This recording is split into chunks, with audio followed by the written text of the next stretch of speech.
ಈ ರಾಶಿಯವರಿಗೆ negativity ತುಂಬಿರುವಂತಹ December ತಿಂಗಳು ಹೇಗಿರಲಿದೆ ಅಂತ ತಿಳಿಯಲು ಈ ವಿಡಿಯೋನ ಎಂಡ್ವರೆಗೂ ನೋಡಿ, ನಿಮ್ಮ ಆತ್ಮೀಯರೊಂದಿಗೆ ಶೇರ್ ಮಾಡಿ. ಕನ್ಯಾ ರಾಶಿಗೆ ಬರುವಂತ ಡಿಸೆಂಬರ್ ತಿಂಗಳಲ್ಲಿ ಸೂರ್ಯ ಚತುರ್ಥ ಭಾವದಲ್ಲಿ ಗೋಚರ ಮಾಡ್ತಾ ಇದ್ದಾನೆ.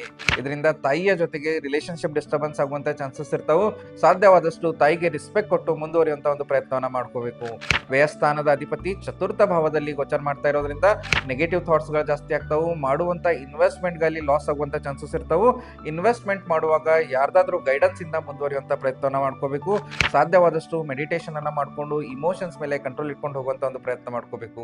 ಬರುವಂತ ತಿಂಗಳಲ್ಲಿ ಅನಾವಶ್ಯಕ ಪ್ರಯಾಣಗಳು ಬಹಳ ಜಾಸ್ತಿ ಇರೋದ್ರಿಂದ ನೆಸೆಸಿಟಿ ಇದ್ರೆ ಅಷ್ಟೇ ಟ್ರಾವೆಲ್ ಮಾಡುವಂತ ಒಂದು ಪ್ರಯತ್ನವನ್ನ ಮಾಡ್ಕೋಬೇಕು. ಒಂದು ಲೈಫ್ ಇನ್ಸೈಟ್ ನ ಕೊಡ್ತೀನಿ.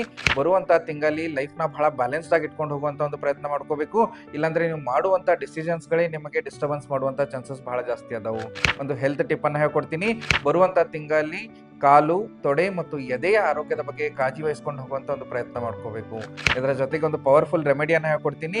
ಓಂ ರಾಹವೇ ನಮಃ ಮಂತ್ರವನ್ನ ಪ್ರತಿನಿತ್ಯ 28 ಬಾರಿ ಜಪ ಮಾಡೋದ್ರಿಂದ ಬರುವಂತ ಎಲ್ಲ ಕಷ್ಟಗಳನ್ನ ನೀವು ದೂರ ಮಾಡ್ಕೋಬಹುದು.